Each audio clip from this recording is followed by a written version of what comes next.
Hello, everyone. Happy New Year, this last day of 2020. I don't know about you, but it has been a challenging year. So I just want to welcome you all, do some movements, welcome your whole self here, not just your head, not just your roles you play as a mom, as a woman, as a friend, maybe as a daughter, maybe as a husband, as a dad. Take some deep breaths and just be here now. So I want to just jump right in because we're going to be doing both a little reflection exercise that I wrote down in the comments. If you're here and are glad to be saying goodbye to 2020, maybe just write that in the comments. This has been, as I say, a really, really hard year for me, just personally. My daughter was diagnosed with cancer this year. That on top of COVID was just really a thing. So I just am wanting to spend time reflecting of all the silver linings and then mourn the things that were really, really challenging. And just take some time to do that. So the exercise to jump in, if you want to write this down or just close your eyes and take a moment to just ponder, what gives you energy? What are things, activities, and people that fill you up, where you feel better than when you started? For me, this would be running, walking in nature, or being with my kids, and loving scratching my dog, throwing the toy for her. Just so many things that give me energy, and I go to this zone of just needs met and well-being. And so I want to surround myself and do those activities and be around those people more. So just take some time to reflect what gives you energy and you feel like alive and exuberant and joyful. It's often times of connection. Just take some time to write a few things of what are those moments, what are those activities, what are those people that fill you with abundance, that your needs are met for connection, for well-being, for partnership, for fun and play. What are those activities? And then the second part is to act and see what things you can shift, what things you can make space for so that you have time in your life to do those more in 2021. Take some extra time if you need to when we're done. And I'm just going to move on to the second part, which is, what are things that drain you of energy? What are things that you maybe slump, maybe resist, maybe feel some sensation in your stomach when you think about doing them? They're more have-tos instead of choose-tos.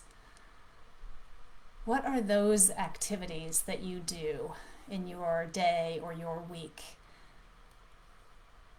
For me, the job that I used to have, it was writing contracts.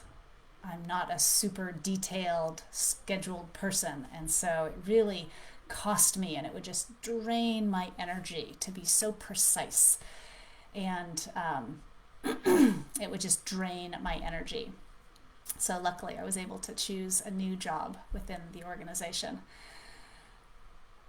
So what are the things that you don't look forward to, that you are drained by, that just sort of take your posture and your frown and doesn't meet your needs? Didn't meet my need for feeling competent, didn't meet my need for aliveness, for creativity, these contract things I had to do. Whereas there were parts of the job where I met with people when I gave tours. I worked at 1440 Multiversity, a retreat center for the wisest people in the world to come and teach.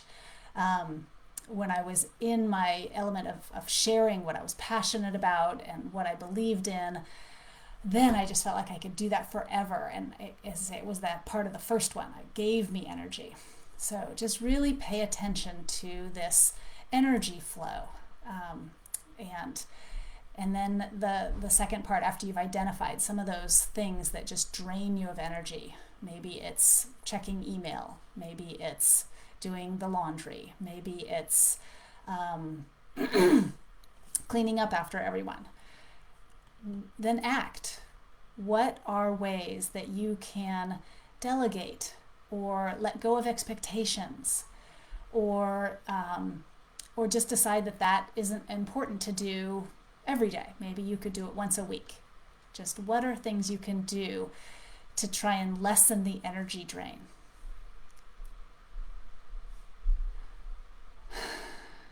And just notice in your body how, for me, it feels different energetically when I'm thinking of things that fill me versus things that drain me.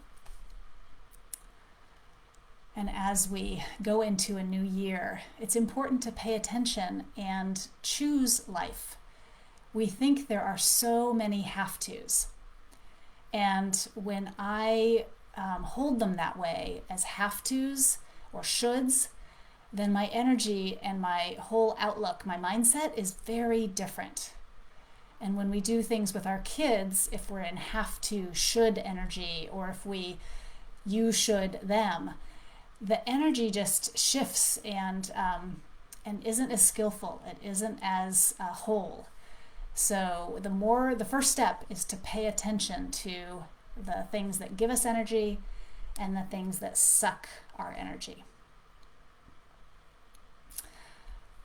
So then the second thing I want to leave you with is I actually woke up in the middle of the night last night just pondering for whatever reason in my subconscious or my conscious, and I was just really considering why I'm so passionate about this work.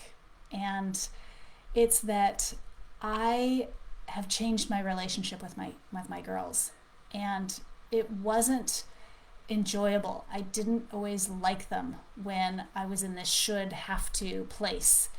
And I thought, if there's one thing that I wished I could have done more of, it was validate their emotions. It was, I actually wrote, if I could validate each and every one of their emotions, wow, that's a beautiful life. And instead they triggered me. So that's the whole thing I'm so excited about Tame the Triggers work, is it doesn't have to be so hard. That's why this is a message of hope, because I suck at doing emotions. I am terrible at it. They traumatize me. They threaten me, because I was never taught as a girl myself how to be with them, how to stay with the discomfort so that I could learn from them about my needs that are met and unmet. And then I can shift the energy and I can choose other strategies and I can be in flow. And I've since learned this, but it's been a journey. So I want to share the condensed version of how to make this easier so that there's less time conflicting, there's less time in power struggle, and there's more time connecting. So I hope you'll join me January 8th through 10th for the Facebook Live Challenge here, and learn to tame the triggers so that you can validate and connect. I hope you have a truly wonderful, safe evening tonight, and just really value this group, these committed parents, to show up and connect with their kids. There's nothing more important. So we'll see you in the new year.